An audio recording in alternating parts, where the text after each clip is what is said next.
Hi everyone, आज मैं आपको एक न्यू टॉपिक पढ़ाने जा रहा है, difference between proposal and invitation to proposal. तो चलिए देखते हैं। Section 2A define proposal, it is made when a willingness to do something और abstain from doing something is signify.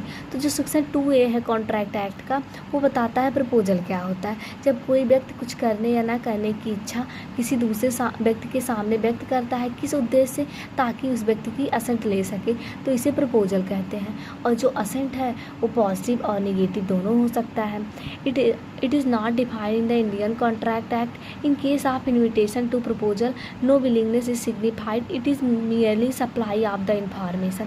और जो इन्विटेशन टू प्रपोजल है, ये इंडियन कॉन्ट्रैक्ट एक्ट में कहीं डिफाइंड नहीं है, और इसमें जो है व्यक्ति अपनी विलिंगनेस नहीं बताता दूसरे व्यक्ति की, जबकि इसमें इंफॉर्मेशन जो है सप्लाई किया जाता है। Proposal is a part of an agreement. जो प्रपोजल है वह एग्रीमेंट का पार्ट है, and it is not part of agreement. और जो इन्विटेशन टू प्रपोजल है वो एग्रीमेंट का पार्ट नहीं है।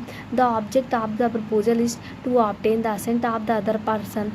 तो प्रपोजल है, इसका ऑब्जेक्ट होता है अदर पर्सन का असेंट लेना, जबकि the object is obtain the proposal.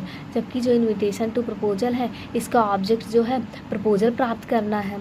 In case of proposal, the burden of acceptance lie on a person to whom proposal is made. और इस प्रपोजल में जो है बर्डन ऑफ एक्सेप्टेंस उस पर्सन के ऊपर लाई करता है जिसके लिए प्रपोजल बनाया गया है। In case of invitation to proposal, the burden of acceptance lie on a person who has made invitation to proposal. और इन्विटेशन टू प्रपोजल में बर्डन ऑफ एक्सेप्टेंस उस पर्सन के ऊपर लाई करता है जिसने इन्विटेशन टू प्रपोजल बनाया है। चलिए अब किसी न्यू वीडियो में मिलते हैं किसी न्यू टॉपिक के साथ। बाय।